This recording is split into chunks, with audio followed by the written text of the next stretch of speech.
오늘 말씀의 결론이 하나님의 은혜로 말미암아 기뻐하고 즐거워하였다라는 말씀입니다. 66절 하반절에 보시게 되면 여호와께서 그의 종 다윗과 그의 백성 이스라엘에게 베푸신 모든 은혜로 말미암아 기뻐하며 마음에 즐거워하였더라, 그렇게 말씀하지요. 사랑하는 성도 여러분, 신앙생활, 교회생활, 믿음생활이 날마다 기쁘고 즐거울 수 있기를 진심으로 간절히 소원합니다. 제가 질문할 테니까 마음으로 한번 대답해 보시기를 바랍니다. 자녀가 내 마음대로 됩니까? 배우자가 내 마음대로 되나요? 사업이 내 마음대로 됩니까? 마음으로 대답하라니까요. 왜 고개를 이렇게 하십니까? 인생이 내 마음대로 됩니까? 안 돼요, 여러분. 제가 목회를 해보니까 이제 목회 연륜이 어느 정도 지나다가 보니까 교회도 내 마음대로 안 되고요, 성도도 내 마음대로 안 됩니다. 우리의 인생이 절대로 내 마음대로 안 돼요.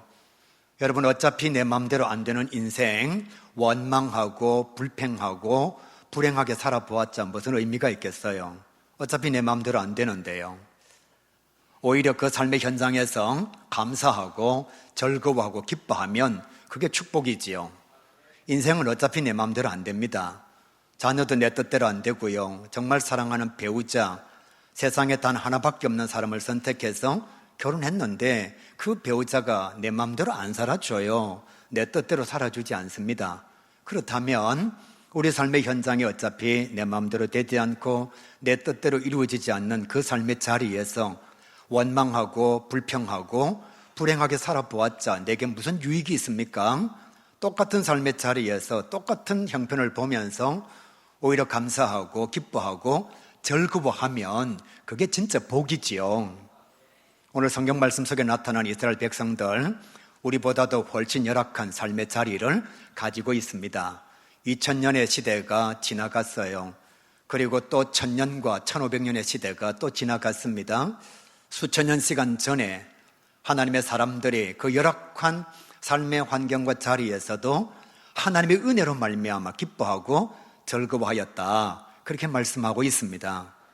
이렇게 말씀드리면 오해할지 모르겠습니다. 여러분의 집이 얼마나 좋은가요? 입고 있는 옷이 얼마나 좋은가요? 먹거리가 얼마나 풍성한가요? 지금 오늘 말씀 속에 나타나는 이스라엘 백성들의 삶의 자리와 지금 우리가 누리고 있는 삶의 자리를 비교하면 이 비교 자체가 안 되는 거예요. 그런데도 이 이스라엘 백성들이 여호와의 은혜로 말미암아 기뻐하였고 즐거워하였다, 그렇게 말씀하고 있습니다. 왜 이렇게 그들은 기쁨과 즐거움의 삶을 영위할 수가 있었을까요? 저와 여러분은 많은 것을 누리고 있고 엄청나게 많은 혜택을 받고 있으면서도 마음속에 분노도 많고 원망도 많고 불평도 많고요. 그래서 어떻게 보면 스스로 자기 자신의 삶을 불행의 모습으로 선택하여 끌고 가고 있는 것 같습니다. 오늘 말씀 속에 나타나는 이스라엘 백성들, 그들은 자기 삶의 유익을 따라서 기뻐하고 즐거워한 것이 아니라 하나님께 영광이 되면 기뻐하고 즐거워하였습니다. 오늘 성경 말씀은 성전 봉헌식입니다. 냉정하게 얘기해 봅시다. 여러분, 이음교회 우리 건축했다고 제가 이렇게 한번 질문해 볼게요. 형편이 나아졌습니까? 안 나아졌어요. 여러분, 이음교회 봉헌했다고 우리 삶의 현장에 무슨 부자가 되었어요? 떡이 주어졌어요? 없던 직업이 찾아왔어요? 그렇지만 우리는 다 기뻐하고 즐거워합니다. 왜요? 하나님께서 이음교회를 통해서 영광을 받으시니까요. 이스라엘 백성들도 마찬가지입니다. 성전 봉헌한다고 무슨 떡이 주어질까요? 그러나 선왕의 꿈, 다윗의 꿈, 아버지의 꿈이 이루어졌습니다. 그것이 하나님께 영광이 된 거예요. 그러니까 자기 자신에게 무엇이 주어지지 아니했는데도 하나님께 영광 돌리는 것 때문에 기뻐하고 즐거워하고 있습니다. 여러분도 아시다시피 제가 연합사역을 열심히 감당하고 있습니다. 때때로는 힘이 붙일 때도 솔직히 있습니다. 학교 이사회도 감당하고 있고 성시화일도 감당하고 있고 또 선교의 사명도 감당하고 있습니다. 냉정하게 생각해 봅시다. 제가 선교사역 열심히 감당한다고 누가 돈을 주나요? 자유를 주나요? 선물을 하나요? 학교 이사를 한다고 무슨 대단한 영예가 주어지는 것도 아닙니다. 성시호 운동본부의 일은 더 힘들어요. 1800개 교회를 돌아보려면 정말 어렵습니다. 그런데도 내게 유익이 되지 않지만 왜 감당하지요? 이것이 하나님께 영광이 되기 때문에 감당하는 거예요. 그래서 힘들고 피곤하여도 제 마음속에 기쁨과 즐거움이 있습니다. 이스라엘 백성들 성전 봉헌식 하면서 절기를 지키면서 별로 그렇게 개인적으로는 도움이 되지 않습니다. 그런데도 기뻐하고 즐거워합니다. 이 모든 것이 다 하나님께 영광이 되었기 때문에 저는 정말 보았습니다. 이음교회를 건축할 때에 수고하는 장로님들의 헌신의 모습을 저는 보았거든요. 50여 번 이상을 그곳에 다녀와야 합니다. 무슨 문제가 하나 결정이 되어질 때마다 의논하고 조율해야 합니다. 그 일을 감당하면서 얼마나 힘들겠어요? 선교사역을 감당하는 것도 마찬가지고요. 그런데 왜 감당하죠? 하나님께 영광이 되니까 교회가 세워진 모습을 보면서 얼마나 기쁘고 즐거운지.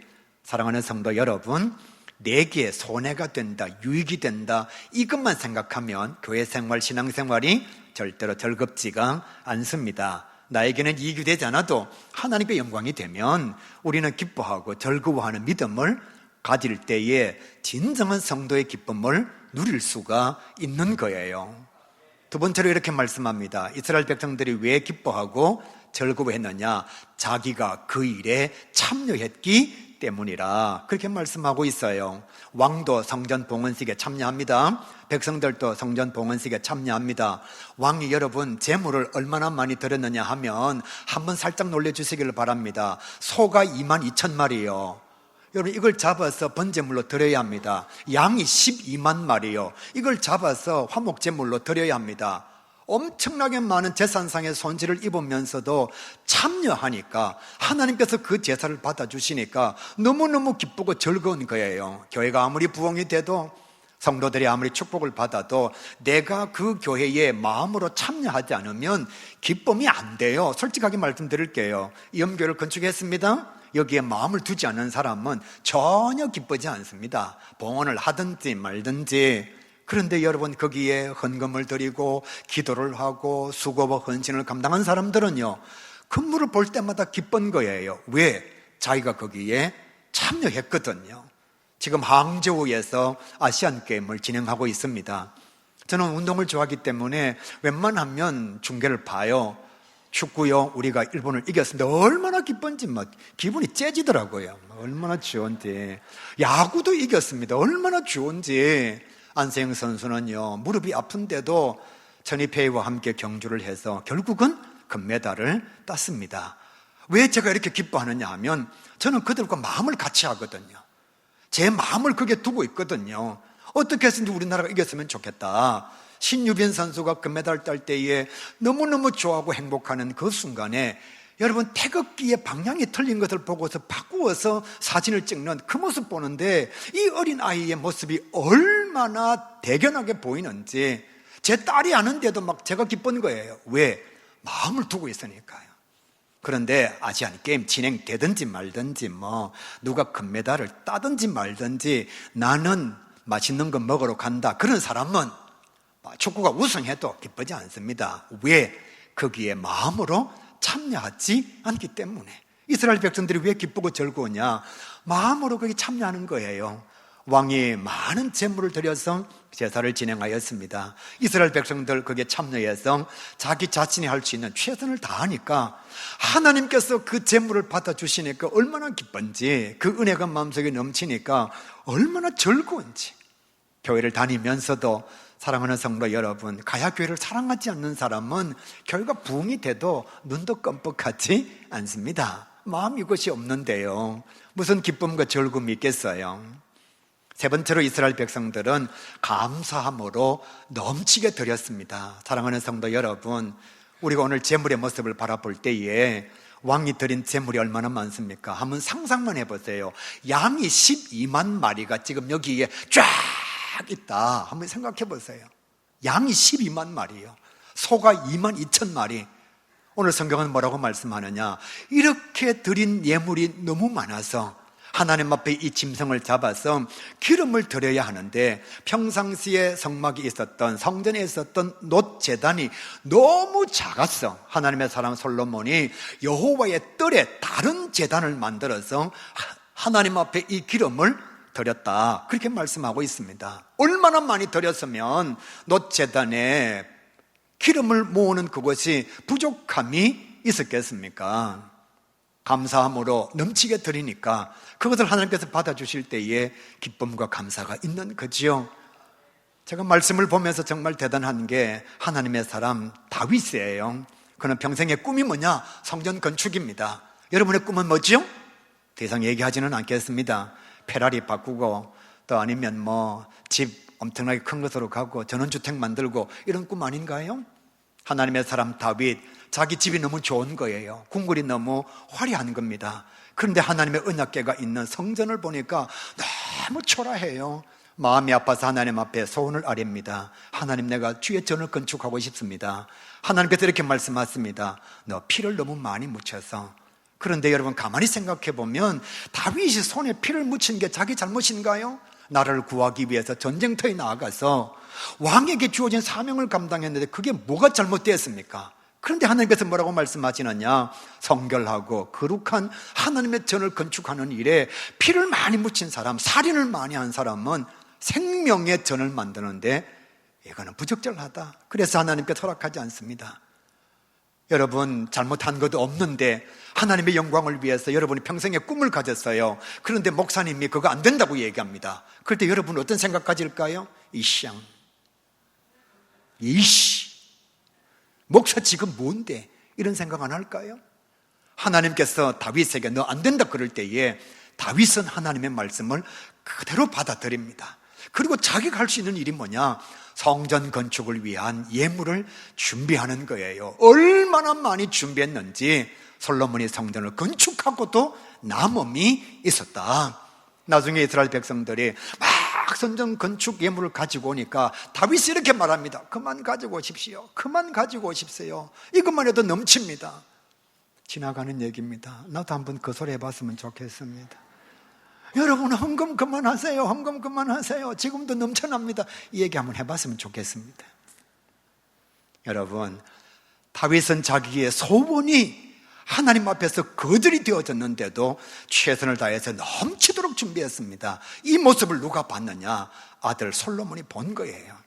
그러니까 성전을 번영하면서 하나님 앞에 예물을 드리는데 넘치도록 드립니다. 이스라엘 백성들도 다 참여해서 하나님 앞에 예물을 드리니까 어떻게 기쁘지 않고 즐겁지가 않겠습니까? 주님께서 우리에게 이렇게 말씀하십니다. 억지로 인색함으로 마지 못해서 예물을 드리지 말라. 우리 하나님은 만홀히 여김받는 것을 싫어하신다. 성도 여러분, 하나님 앞에 정말 인색함으로나 억지로 마지 못해서 예물 드리지 마시길 바랍니다. 돈 손해보고 신앙 손해보고 축복 손해보는 거예요. 저희 가정에는 예물에 대한, 헌금에 대한 원칙이 있습니다. 첫 번째는 믿음으로, 모든 예물은 믿음으로 드리자. 두 번째로는 감사함으로, 주신 것에 늘 감사하는 마음으로. 세 번째, 자원하는 마음으로, 억지로 하지 말고 자원하는 마음으로. 네 번째, 힘에 겹도록, 헌금하고 난 뒤에 마음이 좀 아래할 정도로 너무 많이 한 거 아닌가, 이렇게 해서 내가 제대로 살겠나, 이렇게 좀 힘에 겹도록. 그런데 여러분, 그렇게 하고 나면 너무너무 하나님 앞에 마음이 기뻐요. 하나님 앞에 그냥 껌값 드리고 나면 여러분 내 마음속에 무슨 기쁨이 차오를까요? 그래서 이스라엘 백성들도 마찬가지, 다윗도 마찬가지, 솔로몬도 마찬가지, 감사함으로 넘치게 드리니까 그 재물을 볼 때마다 마음에 기쁨이 넘치는 거예요. 그런데 더 감사한 것은 하나님께서 그것을 받으시고 왕 다윗과 이스라엘 백성들과 솔로몬 왕에게 은혜를 부어주시니 어떻게 기쁘지 않고 즐겁지 않을 수가 있겠습니까? 이스라엘 백성들이 기뻐할 수 있었던 것은 네 번째로 서로 진심으로 축복했기 때문입니다. 성도 여러분, 주일날 성도들을 축복합시다. 한번 따라합시다. 축복합시다. 오늘 말씀에 보면 왕은 백성을 위하여 축복하고 있습니다. 왕은 백성들을 위하여 재물을 다 준비하고 있습니다. 백성들은 그 왕의 모습을 보고 돌아가면서 백성들이 성경에 이렇게 말씀합니다. 왕을 위하여 하나님 앞에 축복을 빌었다, 그렇게 말씀하고 있어요. 14일 동안 여러분 절기를 지켰습니다. 그냥 하루 같이 있었던 게 아니고 척박한 삶의 환경에서 14일 동안 같이 있었어요. 이번 명절날 사랑하는 형제 자매가 하루만 있어도 싸우는데, 심지어는 손주는 오면 좋고 가면 더 좋고, 여러분 내 혈육도 6일 동안 있으면 싸우는데, 이 당시에 무슨 호텔이 있었겠습니까? 화장실이 제대로 있었겠습니까? 지금 여러분 우리나라 이렇게 좋은 나라에서 잼버리를 하는데 얼마나 많은 문제가 발생했나요? 14일 동안 함께 있으면서 여러분 엄청나게 많은 백성들이 함께 공유의 삶을 실천하면서 분명히 문제와 어려움이 있었을 것입니다. 그런데 그 누구도 불평하거나 원망하지 않습니다. 왜요? 하나님의 감사와 은혜가 그들 가운데 넘치니까. 교회는 부족함이 있습니다. 모자람이 있어요. 어떻게 여러분 사람들이 사는 공동체 안에 다 만족할 수가 있겠습니까? 그런데 은혜를 받으면, 하나님의 은혜가 감사함으로 찾아오면 나는 성도들을 축복할 수 있고 성도들은 하나님의 사람을 축복할 수가 있는 거예요. 여러분, 사람의 상대는 거울입니다. 내가 저를 저주하면 저도 나를 저주합니다. 가끔씩 이런 사람들이 있잖아요. 목사님, 사람들이 저한테 너무 말을 험하게 해요. 가만히 집에 가셔서 거울을 한번 쳐다보시기를 바랍니다. 자기가 다른 사람에게 험한 말을 많이 한 거예요. 여러분, 어떻게 웃는 얼굴에 침 뱉나요? 내가 저를 축복하는데 어떻게 저 사람이 나를 저주할 수가 있죠? 그건 진짜 나쁘거나 악한 사람이 아니면 할 수가 없는 일입니다. 그러니까 왕이 백성을 축복하니까 백성들은 다 왕을 축복하고 있는 거예요. 그리고 장막으로 돌아가면서 기뻐하고 즐거워했다. 사랑하는 가교회 성도 여러분, 오늘 저는 여러분에게 이렇게 말씀드리고 싶어요. 이게 교회입니다. 이게 신앙 공동체예요. 이게 하나님의 나라를 이루어가는 성도들의 삶의 자리라는 거예요. 진짜 말씀을 준비하면서 기도하면서 이런 생각을 해봤습니다. 성도들의 삶이 얼마나 힘들까? 솔직하게 나는 만나는 사람들이 다 목사님이고 교회 장로님들인데, 우리 성도들은 일주일 동안 누구를 만나느냐? 회사에서 싫은 사람 만나야 되고 상관의 잔소리 들어야 되고, 솔직하게 가정을 먹여 살리기 위해서 돈 버는 현장에 자존심도 상하고 마음도 아프고 그런 삶의 자리를 가지고 있다가 주일날 어쩌다가 교회 한번 오는데 이 성도들을 바라보면 기쁘지가 않은 거예요. 즐겁지가 않은 거예요. 목사도 마찬가지 하나님의 말씀으로 막 내 마음에 아픔을 주고 때때로는 힘들게 하는 모습이 있단 말이에요. 그러니까 교회로 올라오는 발걸음이 기쁘고 즐겁지가 않는 거지요. 성도 여러분, 정말 교회는 하나님의 사람들의 모임입니다. 우리 다 힘든 사람들이잖아요. 목사님, 저는요 삶의 자리가 너무너무 좋아요. 막 행복해서 미치겠어요. 이제는 손 한번 들어보세요. 혹시 그런 사람 있는 사람? 없어요. 다 힘듭니다. 천석구는 천가지 걱정, 만석구는 만가지 걱정. 내가 바라볼 때에는 정말 저 사람은 괜찮은 것 같아도 그 내면의 세계로 들어가 보면 얼마나 힘든 삶의 여정을 가지고 있는지 몰라요. 말을 하지 않아서 그렇죠. 그러면 여러분, 주일날 교회 와서라도 웃어야죠. 주일날 교회 와서라도 하루라도 행복해야죠. 만나는 사람들이 나를 인정해주고 칭찬해주고 격려해주면, 여러분, 이게 하나님의 공동체, 오늘 성경 말씀 그대로 다 함께 주의 은혜로 기뻐하고 즐거워했다. 이것이 우리 교회에서 이루어질 수 있지 않겠습니까? 저도 노력하겠습니다. 여러분 더 사랑하도록 애를 쓰겠습니다. 여러분, 교회는 기쁘고 즐거워야 돼요. 왜 구원받은 하나님의 은혜 가운데 살아가는 우리가 교회 다니면서 정말 오기 싫은 곳이 교회가 되고 정말 보기 싫은 사람이 왜 성도가 돼야 합니까? 이스라엘 백성들은 열악한 환경 속에서도 하나님의 은혜로 말미암아 기뻐하고 즐거워했는데, 우리가 이거 모든 성도들 정말 주일이 기다려지고 교회에 오면 기쁘고 행복한 하나님의 사람 꼭 될 수 있기를 우리 주님의 이름으로 간절히 축복합니다. 그러면 어떻게 하면 그런 행복과 기쁨과 즐거움의 삶을 교회 안에서 감당할 수가 있을까요? 제가 말씀 전할 테니까 여러분 마음으로 동의하시면서 한번 따라오시기를 바랍니다. 첫 번째, 깨달아야 합니다. 깨닫지 못하면 절대로 기쁘지가 않습니다. 여러분, 우리는 이런 생각하잖아요. 인생에 고난이 찾아오면 싫어요. 인생에 어려움이 찾아오면 짜증나요. 그런데 성경 말씀을 가만히 보시면 그 고난이 은혜가 되는 거예요. 고난이 찾아와야 하나님을 찾는 거예요. 고난이 내게 다가와야 내가 연약한 존재인 것을 알게 되는 거예요. 내게 고난이 찾아와야 교회에 어려워하는 사람들의 마음을 알 수가 있는 거예요. 내가 병들어 보지 않으면, 여러분 병든 자의 마음을 알 수가 있을까요? 내가 끼니를 걱정해 보지 않으면 밥 못 먹는 사람들의 마음을 이해할 수가 있을까요? 여러분 깨달으면 이게 은혜의 자리인 거예요. 어떤 손자가 할아버지를 찾아와서 할아버지 내 못 살겠다고. 손자가 할아버지가 묻습니다. 와 못 살겠나? 엄마가 막 공부하라 하고 내 막 미치겠다고. 공부 조금만 못하면 잔소리하고 게임 조금만 오래 하면 막 못 살게 굴고 할배 내 막 못 살겠다. 그러니까 할배가 손자한테 이렇게 얘기합니다. 그러면 막 공부 때려치우고 할배 집에 와서 같이 살자. 이러니까 손자가 할배 그러면 내 바보 안 되나? 여러분 손주도 다 알아요. 다 알아요. 엄마가 왜 공부하라는지 바보 안 되기 위해서, 엄마가 왜 게임하지 말라는지. 그러면 인생이 엉망이 되니까. 하나님께서 우리에게 고난을 주신 이유가 뭔지 아십니까? 더 아름다운 삶을 영위할 수 있도록 하나님께서 이렇게 말씀하시는 거예요. 너는 혼자가 아니야, 내가 있어. 이렇게 말씀해 주시는 거예요. 그걸 깨달으면 그게 은혜의 자리가 되는 거죠. 성도는 멋있게 살아야 합니다. 우리 가게 성도들, 저는 정말 멋있는 성도가 되기를 바랍니다. 여러분 하나님께서 나를 너무 사랑해 주셨어요. 세상에 누가 나를 사랑해서 자기 생명을 줄 수 있을까요? 신이신 하나님께서 나를 너무 사랑해서 하나밖에 없는 생명을 준 그 사랑의 대상자가 난데 세상에 무엇이 부럽습니까 여러분? 세상에 무엇이 그렇게 억울합니까? 진짜 하나님께서 나를 사랑하신다는 것이 느껴지면 너무너무 행복한 거예요. 성경 우리에게 이렇게 말씀합니다. 너희는 택하신 족속이요 왕같은 제사장이요 거룩한 하나님의 나라요 하나님의 소유된 백성이다. 여러분 누가 우리한테 이런 칭찬을 해주시겠어요? 너는 내 백성이야, 너는 거룩한 제사장이야.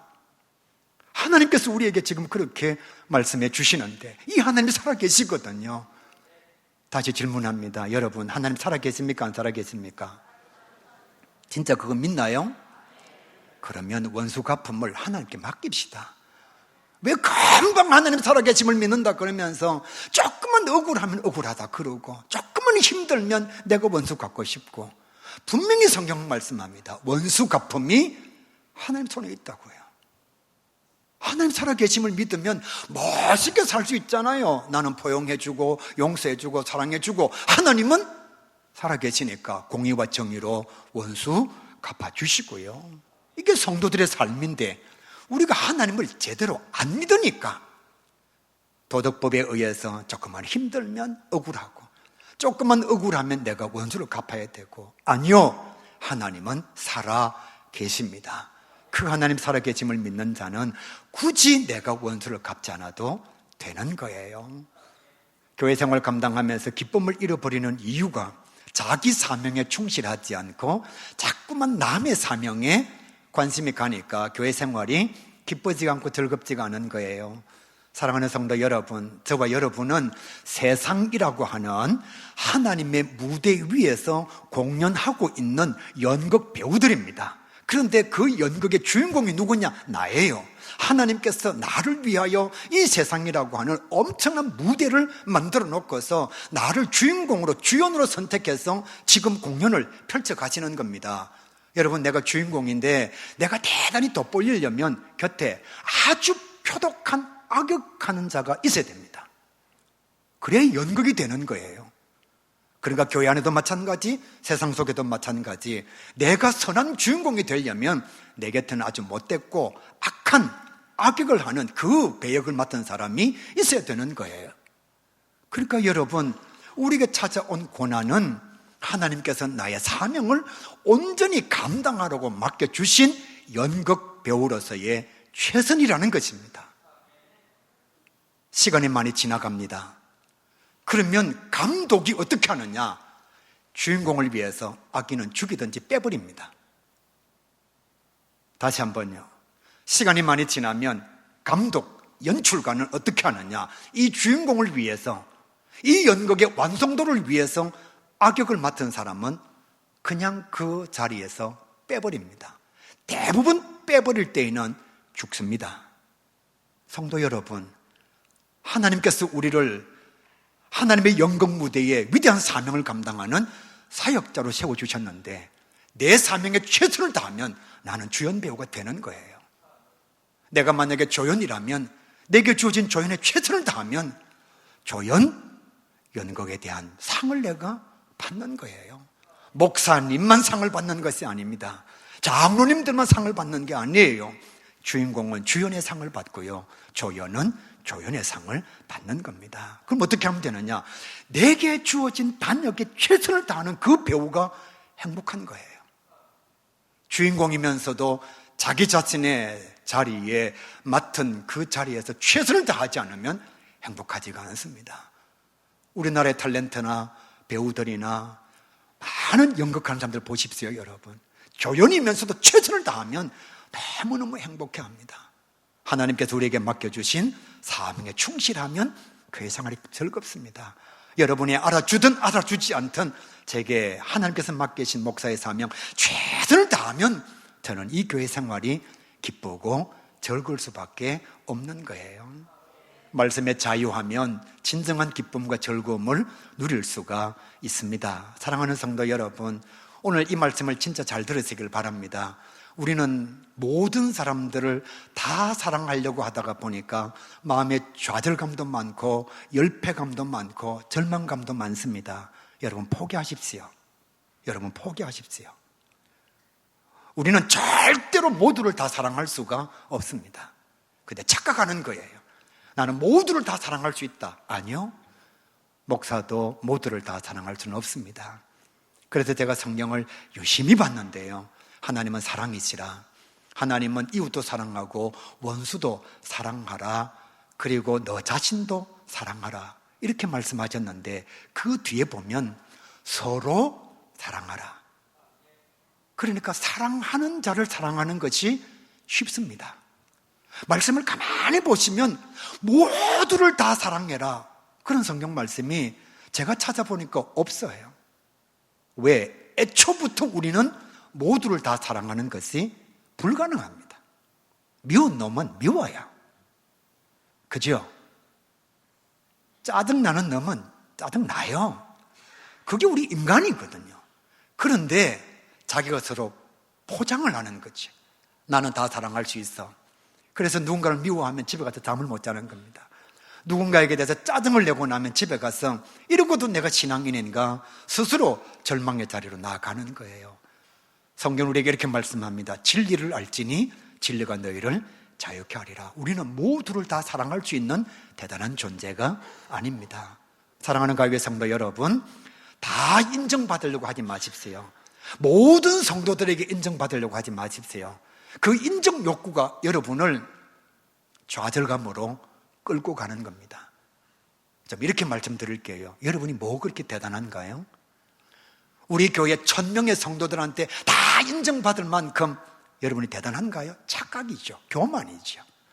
우리는 모든 사람들에게 다 인정받을 수가 없습니다. 그러면 초점을 어디로 바꾸면 될까요?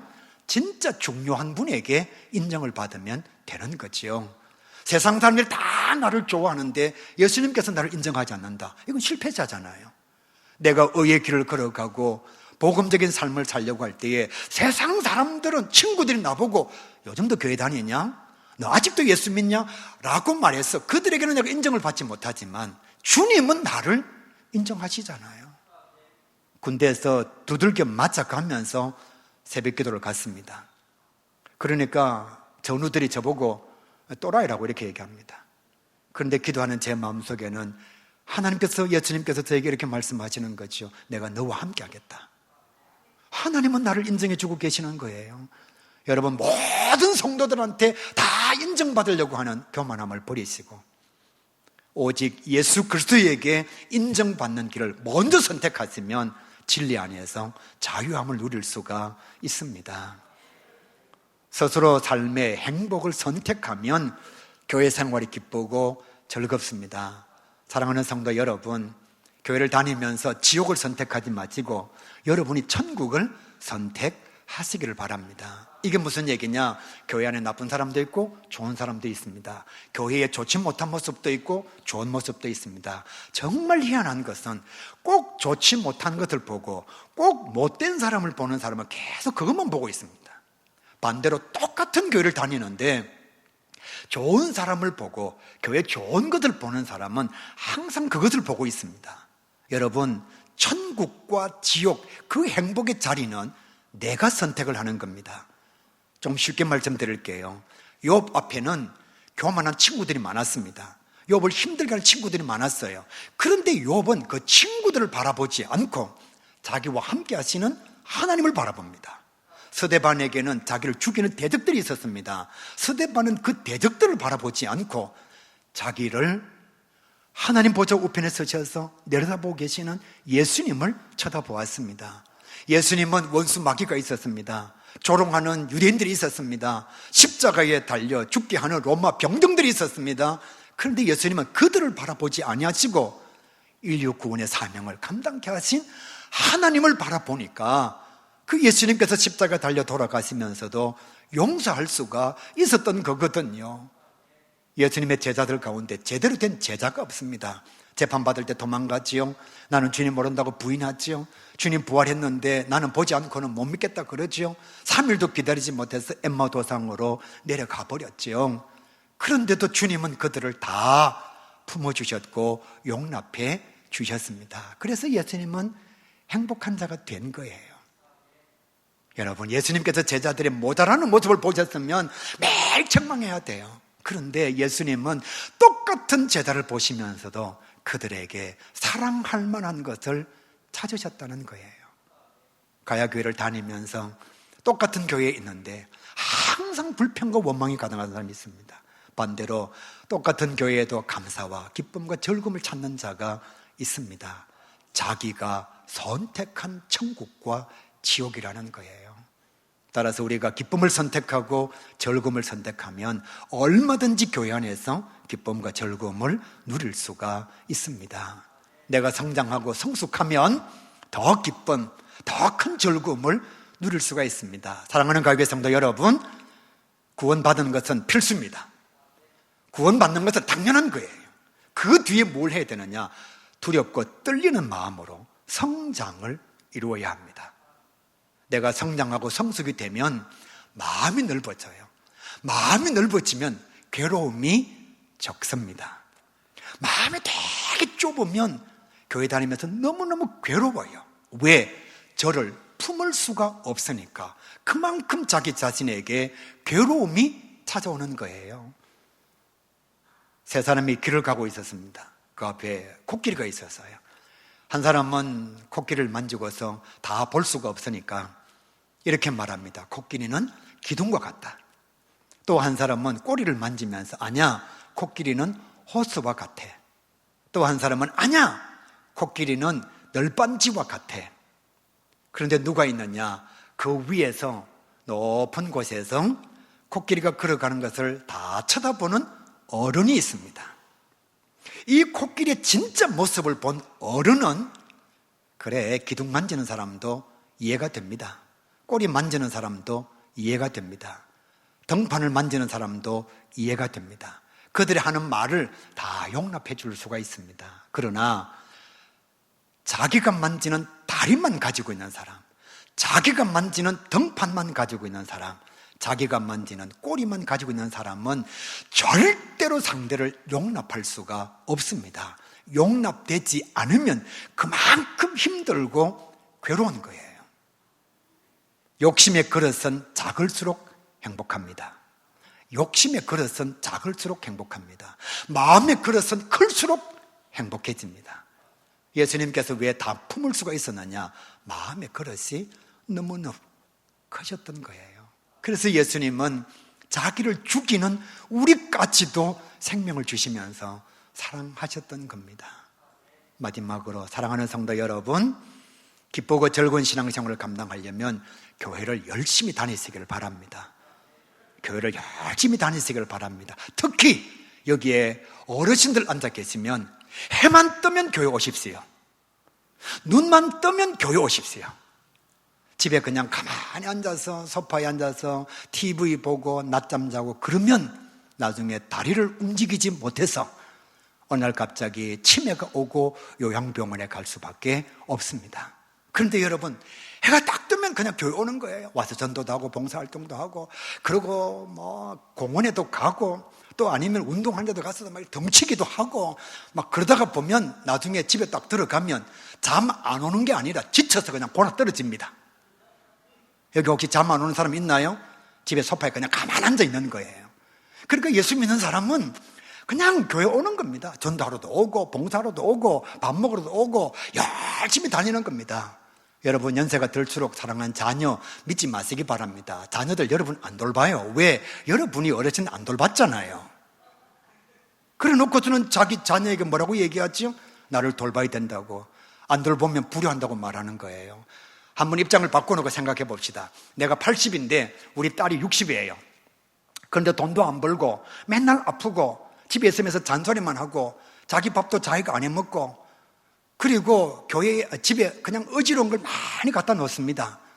내가 아버지인데 그 딸을 보는 마음이 어떨까요? 진짜 짜증날 겁니다. 그럼 이걸 살짝 바꾸어서 내 딸이 나를 80된 아버지를 집에서 돈도 안 벌고 맨날 잔소리하고 그 다음에 삼시세끼 다 자시고 그러면서 집 어지러 놓고 그러면 자녀가 좋아할까요? 안 좋아할까요?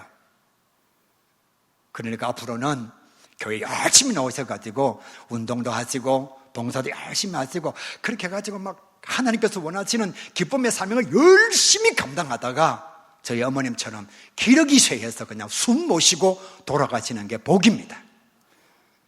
그렇지 않고 여러분 요양병원에 가서 치매 걸려가지고 뱀이 날 죽이려고 온다 그러고 또 똥 치워야 되고 오줌 치워야 되고 그런 것보다 여러분, 내게 생명 주셨을 동안에 열심히 주의 사명 감당하는 것, 그게 우리에게 기쁨과 즐거움이라는 사실을 꼭 깨달아서 정말 신앙생활을 하는 동안, 믿음의 길을 걸어가는 동안 기쁘고 즐거운 감사가 넘치는 우리가 모든 성도 꼭 될 수 있기를 주님의 이름으로 간절히 축복합니다.